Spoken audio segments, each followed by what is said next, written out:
3 months, I'd been seeing a guy named Rex, a total stranger I'd only met online. We were in the thick of it, that honeymoon phase where every night my phone would blow up with messages that made my pulse jump. Miss you, sweetheart. Dreamt of you again last night. You were all over me begging for it. I was about to suggest we finally meet. But then he sent me a picture, a casual shot of his desk, and I saw something familiar, the crest of the Falcone crime family. And I work for a company owned by the Falcones. For 3 months, I'd been sexting a dangerous man, a made man in the mafia who could be right under my nose.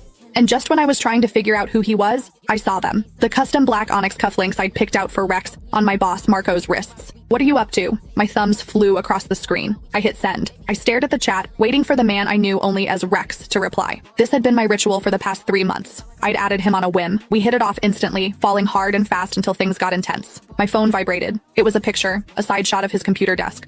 A few files were scattered next to the keyboard, working and waiting for a text from my sweetheart. A smile crept onto my face. This man knew exactly how to make me blush with just a few words. Maybe it was time to take this offline to finally meet in person. But as I was about to type my reply, my fingers froze. Bottom right of the photo on the corner of a folder was a sliver of a metal pin, a falcon with its wings spread, the Falcone family crest, the same mafia that owned the company I worked for. My online boyfriend was one of them. I stared at the screen for a full 10 minutes, my mind blank. My thumbs hovered over the keyboard. Babe, what do you actually do? Are you with the Falcones? I typed the words, then deleted them, over and over. I didn't know what to say. If I asked, he'd ask right back. He'd want to know where I was. He'd find out I worked for a Falcone company.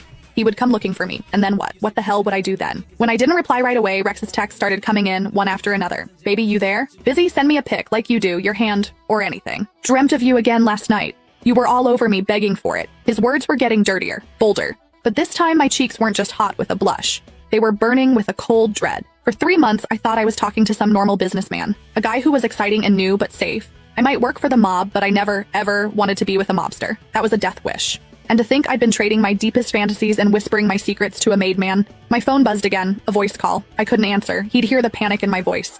I fumbled with the screen, declining the call. Then I quickly typed out a lie. In a meeting, honey. Talk later. He seemed to buy it. A moment later, he replied, waiting for you. I closed the chat and took a deep, shaky breath. I needed to calm down. Think. First, I had to figure out who he was. Was he some low-level muscle or a high-up manager? Second, what was I going to do? Risk it and keep this going, or run for the hills? I opened our chat history, scrolling through our old messages, searching for clues. We'd both been careful about privacy, never sharing details about our work or personal lives, but one thing stood out. He'd once sent me an Abby pic from a gym mirror.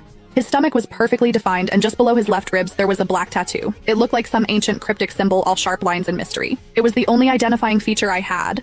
The problem was, I couldn't exactly start ripping open shirts at headquarters to play a game of Find the Tattoo. Back at my desk, I scanned the office. Men in expensive suits with stone-cold faces prowled the halls. Any one of them could be Rex.